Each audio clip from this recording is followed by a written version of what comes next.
You're listening to the New World to Go podcast with your hosts, Redbyrd and BDLG. Hello and welcome to another episode of New World to Go. I'm your host, Redbyrd, and with me is BDLG. Bordy, we got some stuff to talk about today. They did a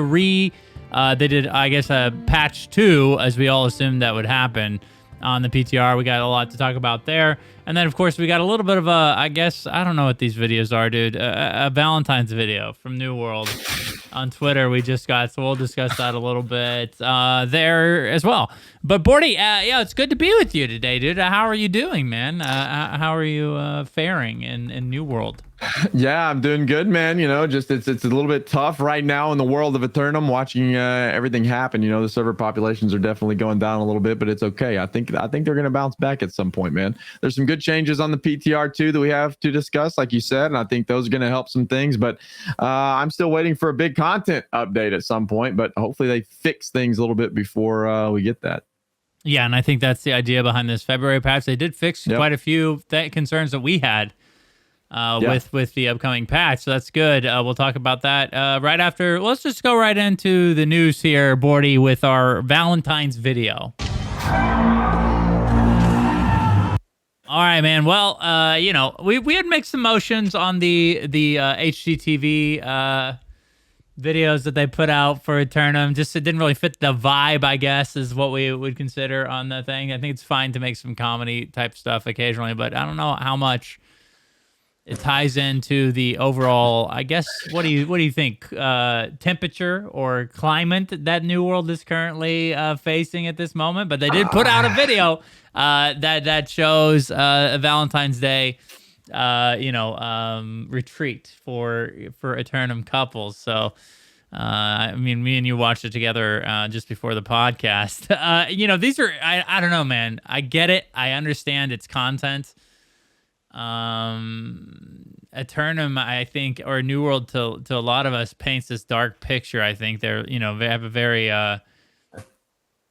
different vibe than these videos are putting out, and now like with the player base looming and Lost Ark obviously overshadowing the game at this point in time. I don't know, the Valentine's video, I guess there's not much to say, is there, about it? They're putting out content, which I respect, but it is what it is, I guess. That's all you can say. It's nice to see them putting out content still on the New World Twitter, for sure, to see like at least some activities going on over there. I'm not so sure that I don't know, man. It's going to be interesting to watch these Twitter comments over the coming like next few hours or days or whatever, to see what people say, because I would imagine it's not going to be received that well with the things that are going on with the game right now. Usually whenever something kind of lighthearted like this is trying to make something a little bit lighthearted, I think, and I don't know that a lot of players are going to appreciate the attempt, but it's a funny enough video, I guess. These types of videos kind of get me a little bit, though, man. I didn't understand the HGTV video they put out a while back, and this kind of falls in the same vein as that one. And I don't know, just not my style of video. I maybe they're supposed to be entertaining and a little funny. Parts of the video is a little bit funny, I guess. I have it pulled up right now watching it, but it's just like, I don't know, man. Well, here's what it seems like. Here's what it feels like to me is like, it's typically this type of content would be made from the community standpoint, like from a different dedicated YouTube channel. That's like, all right, this person's like a meme guy. This is what he does, Right. But to see it from their main account is like, it's odd to me in some extent, because a lot of people are, the general vibe of the game is more serious toned, yet the only content or not the only content, but a lot of the content we've seen from the team is this like HGTV, the fashion show, and now a lover's retreat, which is like, I don't know. I know the news is slow, guys, so I know that this probably isn't newsworthy, but we just I figured we'd mention it. It just came out literally before the podcast, so. Yeah, well, I mean, I think the bigger, maybe it's not necessarily the video that's the problem. I think it might be the timing of the video and the kind of message it sends to the players. It's like, well, we're just still lighthearted and moving along, which may be a good thing. I don't know. I just feel like it's not going to be received very well. I don't know, man. People are looking for a lot of substance with the game right now. There hasn't been any news about March. There hasn't been any news about much of anything other than the bug fixes, which is what we all wanted. We all want to see the bug fixes, but I think now that those are happening, it's like, well, when is like actual content going to happen? Like I am a big advocate of fixing all of the bugs and fixing all these issues before we see new content. But I also would like to know like kind of what's planned, maybe, like what are the next steps after the content, and then releasing a video like this is just kind of like, I don't know. It is what it is, man. Yeah. We don't have to beat a dead horse or anything like that, but it's interesting timing. But I guess it's Valentine's Day. Hopefully they get those skins. That's what I really care about, is getting those skins back. Let's get the skins back, dude.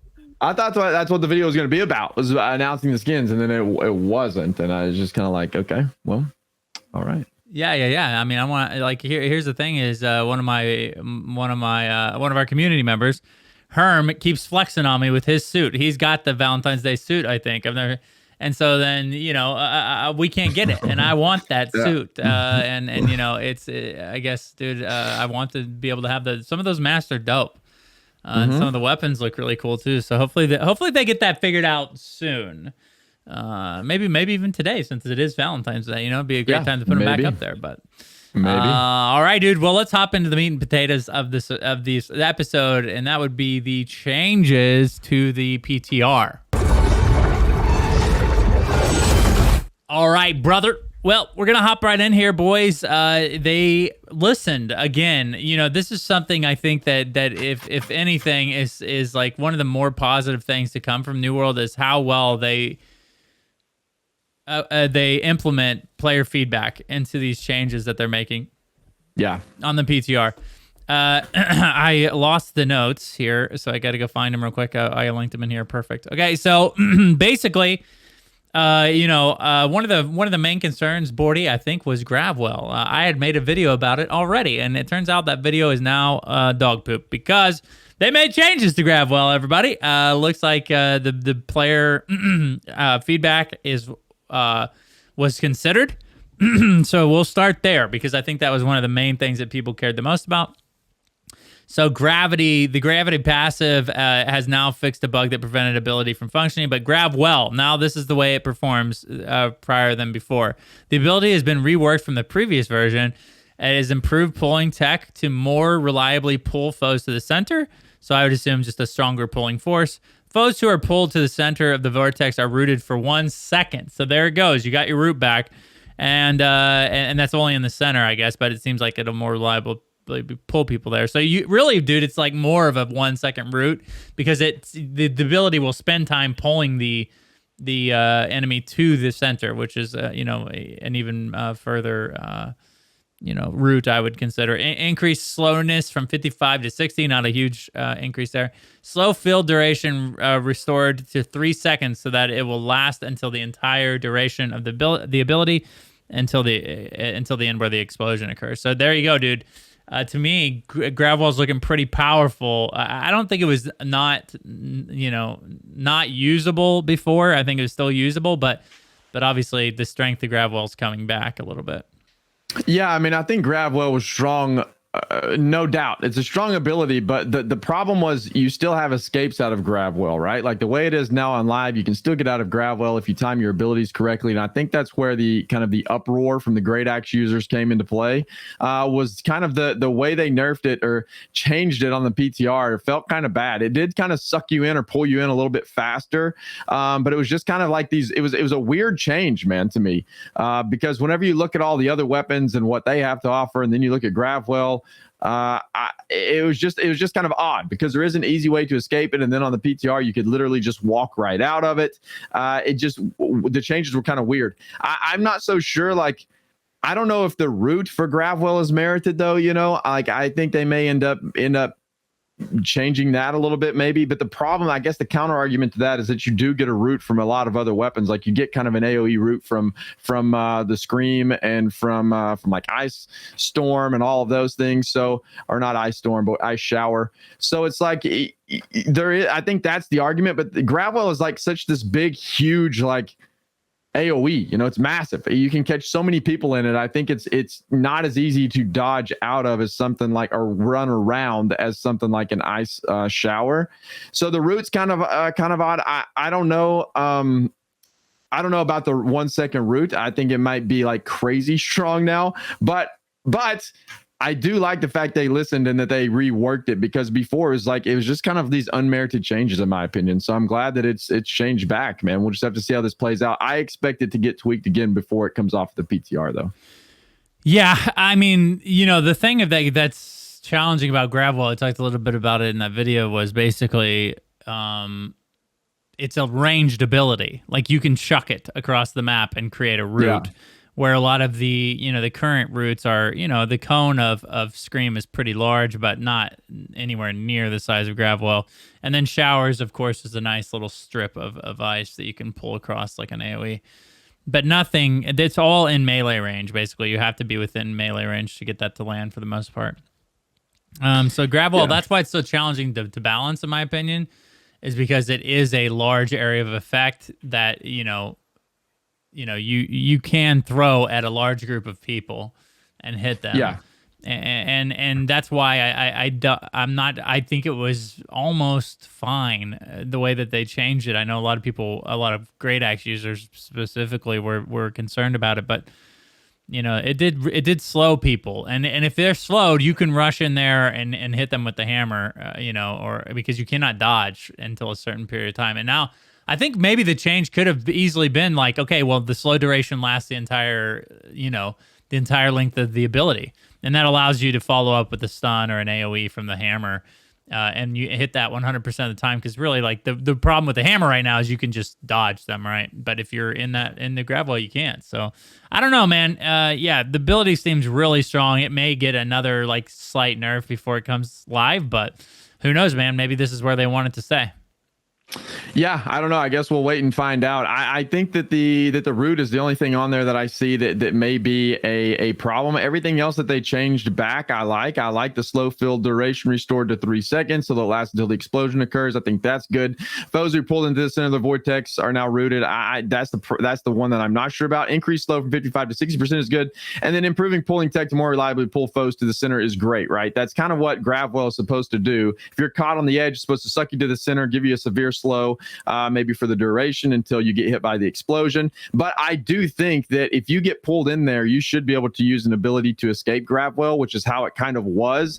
The problem before on PTR is I don't think it was some of these changes I think are great. The route in the middle, I'm not so sure about, man. Just think about that in wars or whatever. Whenever you throw a Gravwell in this huge, massive group and they get rooted for 1 second, I mean, they're going to be in trouble because there's no escape from that. So we'll see what happens. I don't know, man. Overall, I think it's good. They definitely listened and they adjusted it back, and I think it's great.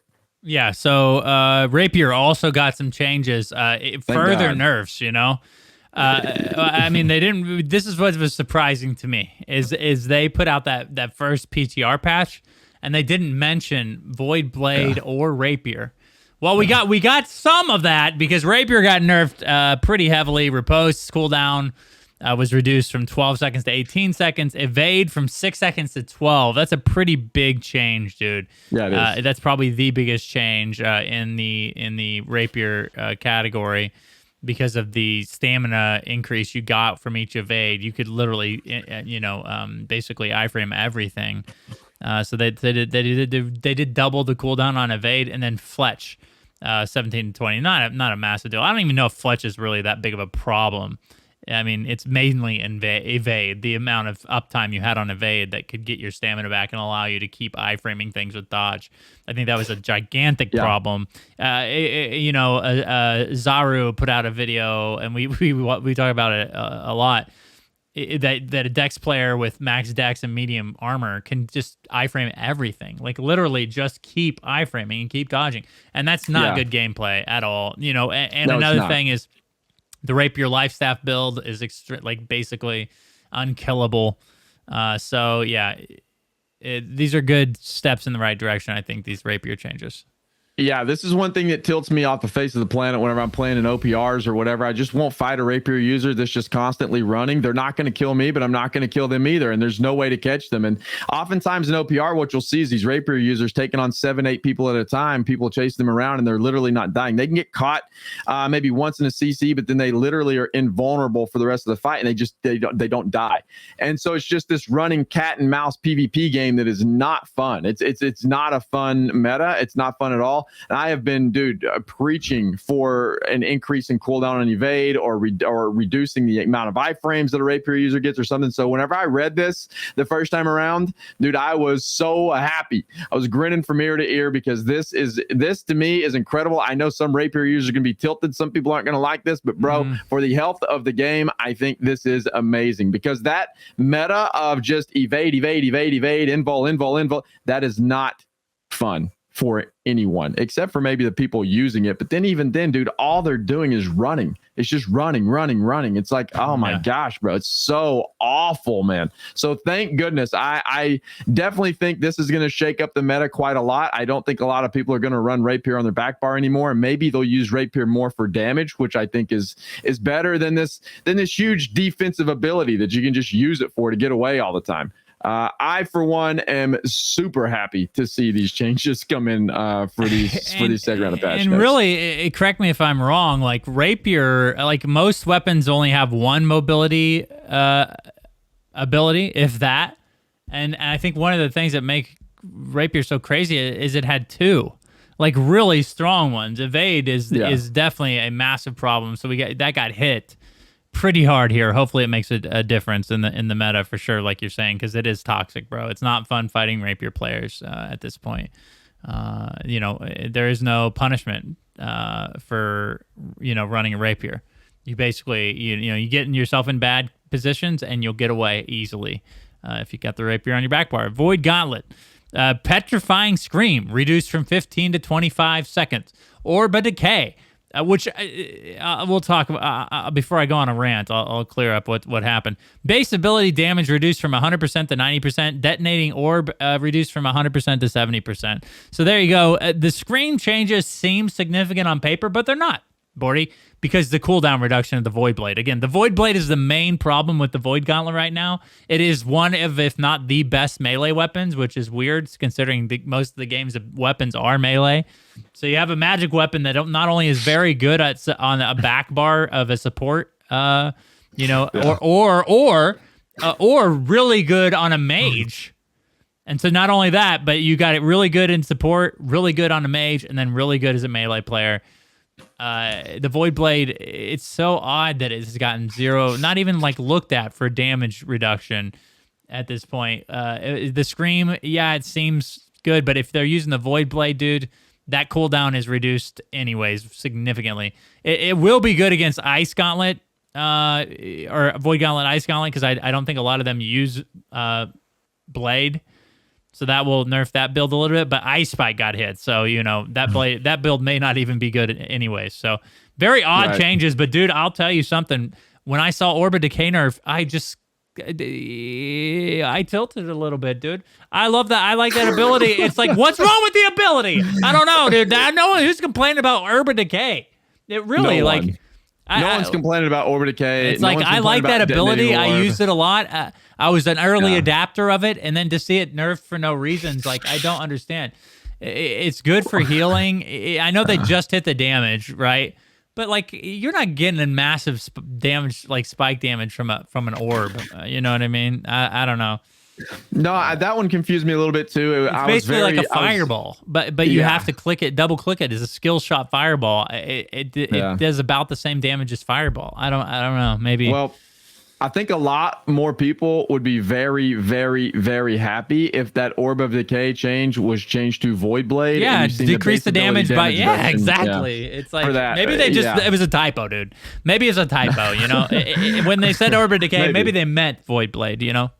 Yeah, maybe. I don't know, man. Either way, I'm glad that they are adjusting the Void Gauntlet for sure. It's at least nice to see them acknowledging it, because before that wasn't even on the list. But to me, the Rapier for me was the weapon that tilted me off the face of the planet. That is, so I'm incredibly happy for that one. That one is just a frustrating thing to fight, man. The Void Blade, it's like I can kind of deal with that because I can run around and kite them around until they burn that cooldown, right? And then whenever that cooldown's off, that's whenever you go back in and you fight them. But it is kind of a toxic combo still, whenever you pair that with some other weapons. But the Petrifying Scream, I mean, you're right. Like, you have the cooldown reduction still there. So I don't know. Increasing it, though, at least, man, at least they're looking at it, right? Like, at least it's in the patch notes now. At least it got a nerf. I'm not so sure the Orb of Decay nerf is like where it needed to go, but it is what it is. I also don't use the Void Gauntlet enough to know. You know, I fight against them. I don't use the weapon itself. So I don't know, man.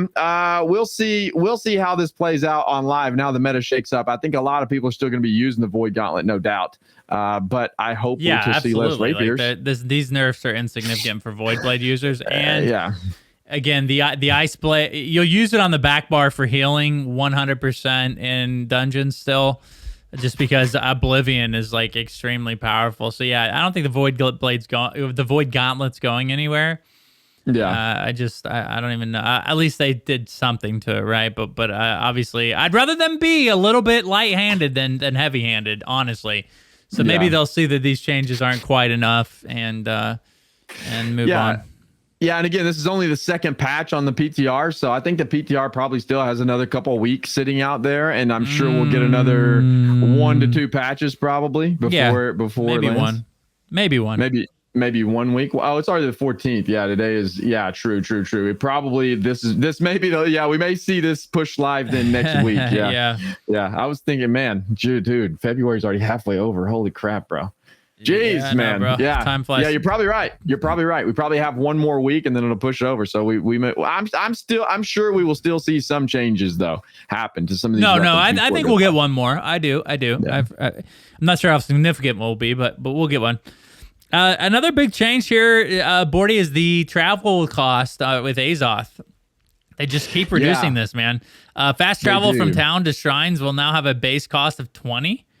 You'll basically be able to pop at a shrine with no time. There's no adjustment for distance or weight for those.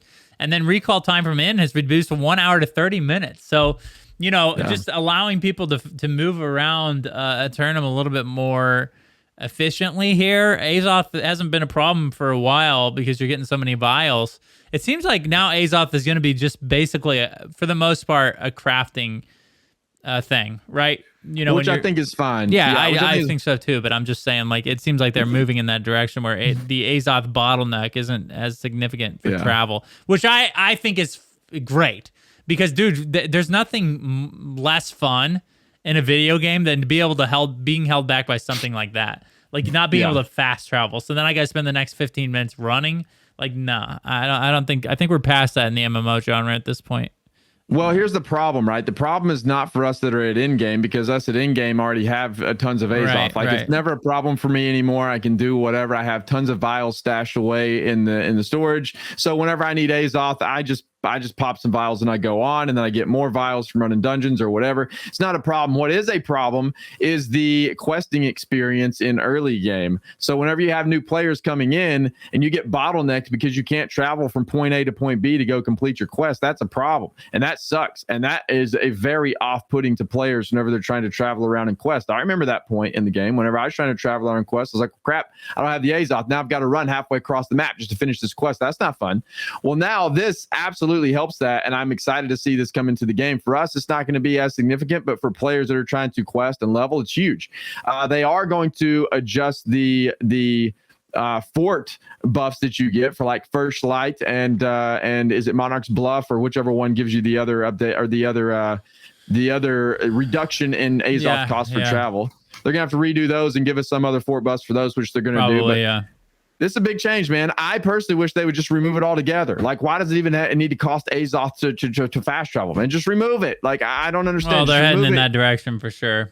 Remove it and use it for crafting, and boom, done. Like, problem solved. I think a lot of players would be happy. It wouldn't affect anything in the game. It's not going to affect the economy. It's not going to really affect anything at that point. Like, I don't. Well, I don't know why it's the thing. Yeah, and I think the reason you're correct is that the PvP missions require you to not fast travel. So that's the only concern with the fast travel system is killing open world PvP.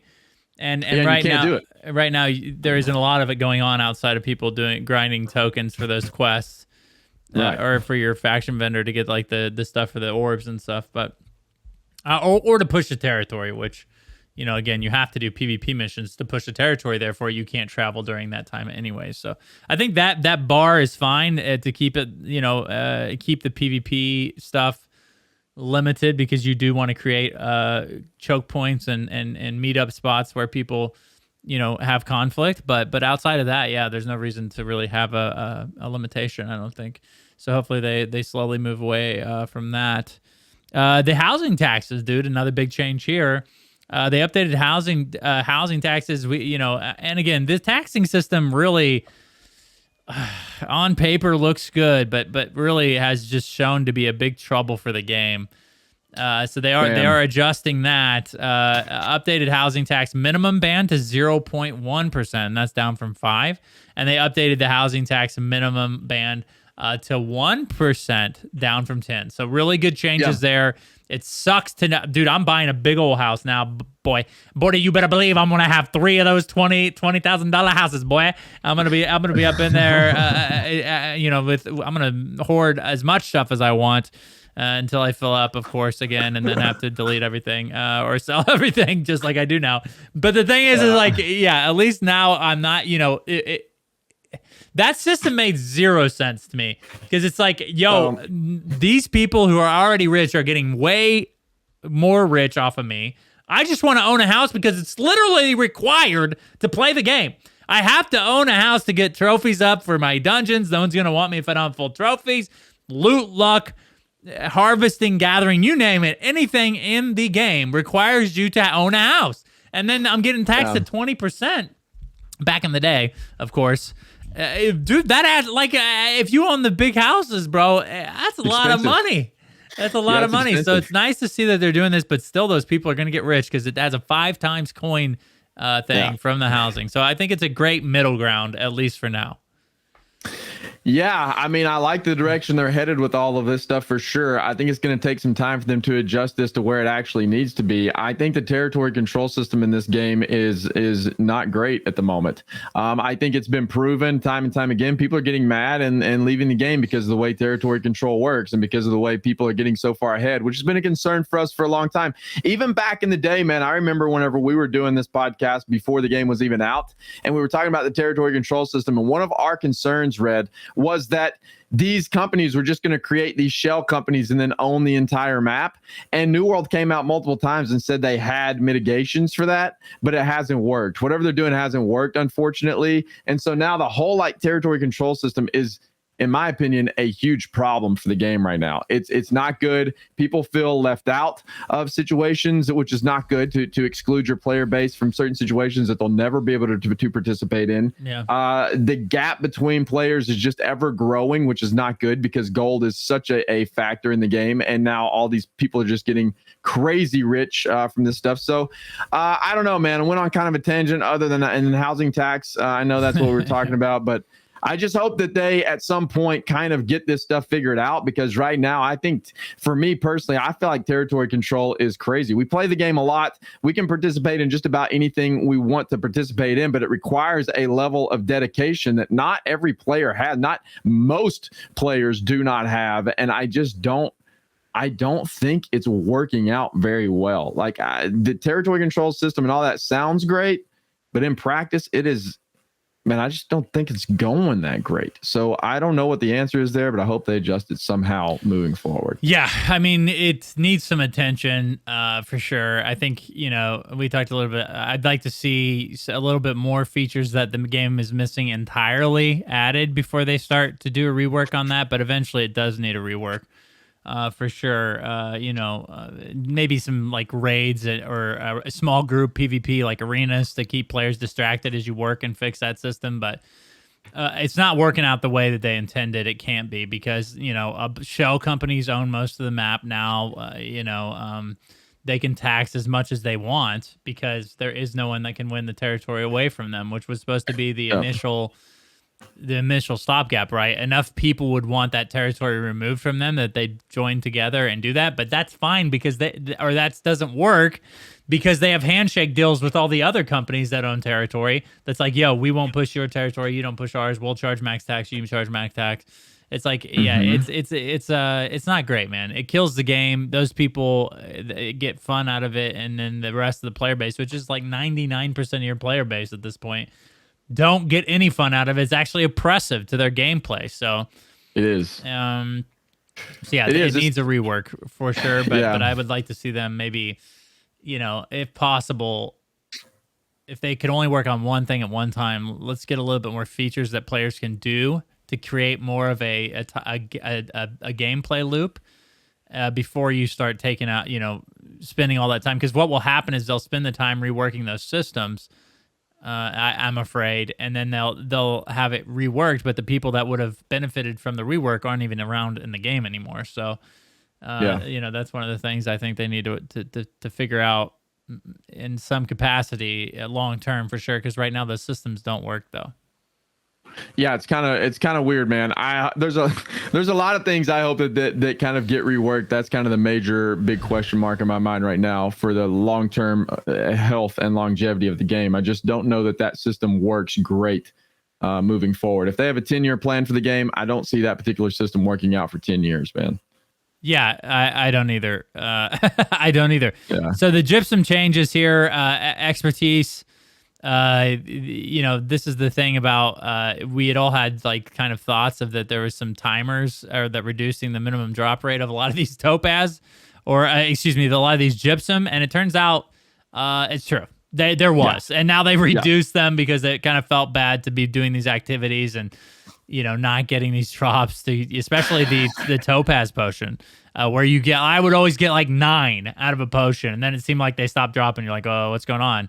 And then you have to chug another potion to get 1. It's like, a lot of those felt bad. They fixed those.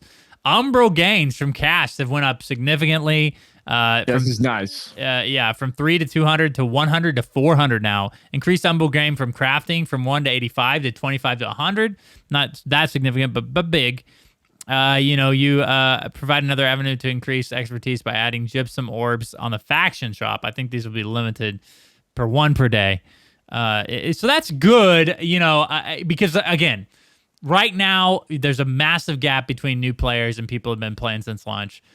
We got to speed up that process to get more people to in-game, because in-game is where the real game starts in most MMOs, and in New World, no difference there. So good changes here to speed up that leveling process. Aptitude leveling, smelter crafting gear finally will now be added in a tier 3 aptitude box. So every time you get a tier 3, you have a chance, I assume, to get one of those. I'm sure people will be storing up things to level up smelting rapidly to get those done. Drop to Vicious Azoth now occurs in the armor aptitude boxes. I don't remember off the top of my head what Vicious Azoth perk gives. Do you remember? I don't know right offhand. Okay, I'll look it up. You keep. How do you feel about these progressive changes to leveling and progression? I think it's good, man. I definitely think it's going in the right direction. It is Azoth attuned. When you gain Azoth, you gain % more Azoth. That's what that particular perk is. Okay. So why? I don't know. I do like the yellow topaz changes. I have been preaching from day one since they implemented the yellow topaz that it doesn't make any sense to time gate that behind like an hour. It was very obvious that there was a timer on there. We speculated about it, didn't know for sure. Now we do. It's very frustrating when you have to go craft a potion for something, and on paper it's like, oh yes, I can go kill these 55 mobs once a day after I craft this potion and get those really quickly. They're capped at 10 anyway. You can't gain any more after that anyway. So get your 10 very quickly and then be done. Like, why make it an hour-long grind to get 9 topaz and then have to do it again the next day? that to me baffled me, bro. Like it should have been a 10 to 15 minute thing every day. You get it and you move on. And so now it will be. And I am super happy they changed that. I just don't know why that was even in the game like that to begin with. But I'm happy to see that. That's a very good change for sure. All the other progression stuff definitely heading in the right direction, man. I do like that you're going to get more umbrals from casts now. Before that was pretty low until you hit 625. You hit 625, you get 200 umbrals, which is a decent amount. But now you get 400, which is awesome. So the progression is going to be sped up even more. So you don't have to go run mutations. And I think that was the biggest problem before, is like you were pigeonholed into one avenue to get umbrals, and that was mutations. Now you can go get your gypsum and get a significant amount of gypsum from these things every day and bump your stuff up to 625 if you don't want to do that type of PvE content in mutations, which I think is excellent. The more variety, the better, and that we don't want to be pigeonholed into one activity. And I think that they're moving into that direction with the OPR giving umbrals, with this giving more umbrals. I think it's good. Yes, agreed. They're going to have a new player problem if they don't already, as they add more and more content to the game. Hopefully, we know progression is kind of slowed down a little bit. Hopefully they don't increase the max gear score for a while. And then if they keep instituting changes like this, like you're saying, Bordy, I think they'll be in a good position for new players to kind of get in, feel like they're progressing at a decent rate, because we all know at launch it did not feel that way. There were periods in leveling where it's like, dude, this is such a time suck. To even get one level, and at the end of the level, all you get is 3 attribute points. So progression feels really bad in that sense. So they've made a lot of changes, including the 50% increase to XP gain after level 10. That's coming with this one. It should feel a lot better to level up as a new player, and then once you get to max level, these umbral shards and gypsum cache should help get your expertise up to where it needs to be. And so you can start doing mutations, because, hey, man, we need more people to do mutations with. That's for dang sure at this point. Without a doubt. All right, man. Well, that about covers it. Can you think of anything else we need to touch on before we go? No, not that I think of, man. We went through the notes, and I think that's basically it for right now. There's not a lot else going on other than the PTR notes that's happening, and hopefully we'll get the patch soon, and then I hope we hear something soon about what's coming for March or beyond. That'd be great. Yes, for sure. For sure. All right, dude. Well, that about does it for the main topic. Let's hop over to our company of the week, which is wait, I just clicked the wrong link. My bad, dude. Help me out here. It's the East Ember Trading Company. All right, the East Ember Trading Company. Take it away, Bordy. Yeah, so they're an NA East company. They're on server Ahono, and their goal is to dominate their server through PvP and econ. So they want to run the economy and dominate in PvP. It says that their faction is Syndicate, and they created Ember to be a second home somewhere you could come meet like-minded people, go hard in PvP, and chill with good friends. They work hard in real life and push hard to do something meaningful in game with the limited time that they have. Their people love PvP, and they have a reputation for never backing down in a fight.